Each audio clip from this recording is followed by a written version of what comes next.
A long day in Dubrovnik, actually a rainy day in the city after a couple of months. Still humid, hot, light is on because it's a bit dark and pretty much it was a huge thunderstorm from the last night through the morning. So I'm Koordinate lutanja, part 51. It's about the middle class. So it's like, why are you writing about the middle class in some kind of the travel book? Pretty much middle class is wherever I travel, I try to see how middle class lives. Is this lower, upper middle class, or is only like rich and poor? So I was residing in the old part of city of Flores, tiny area in Guatemala. I just came from Belize, and Pedro insisted to meet him for a lunch. We have rice and beans, he said.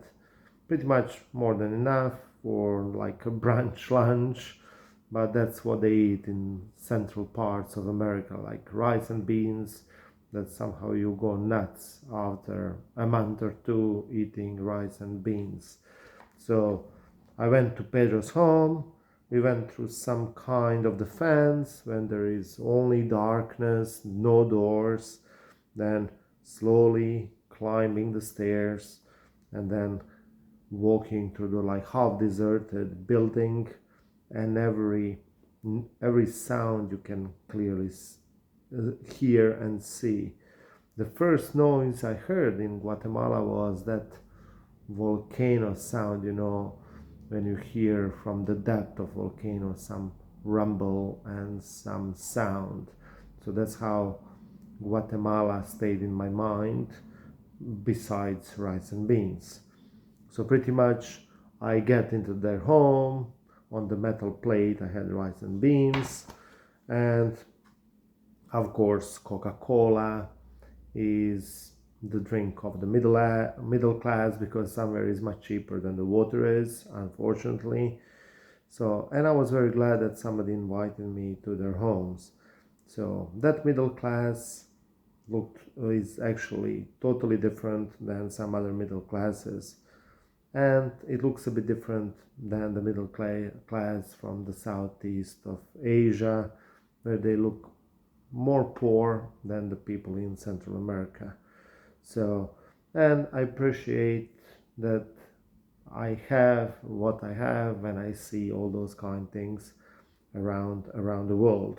Also in Africa, middle class is, it's pretty poor. You can't even call it a middle class, but they call themselves a middle class. My friend Langatti, where I was volunteering, he was like taking care of us, taking care of that compound where we've been, and he took me on his motorcycle to his home through some off the beaten path. He showed me what he built, mostly from the mud, and every single year he has to put some like water on the mud so it doesn't breaks, and the metal roof. So imagine living under the metal roof over every isolation which you don't have in the middle of the heart of Africa, rural Kenya, and pretty much all the kids were running around.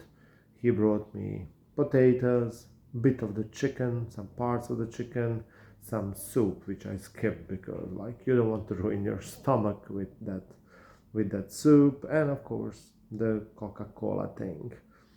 And pretty much I've been giving the kids the candies. He was always asking me when you come back, so he was practicing his English always with me. And pretty much, when somebody asks you when I'm coming back, you don't know what to say because you never know, are you coming back? In Kenya, I'm arriving back constantly, but he was telling me, like, Ivan, relax, eat lunch with us, and then you don't have to be in a rush, because you white people are always in a rush. You're having expensive watches, and we have the time, all the time of this world.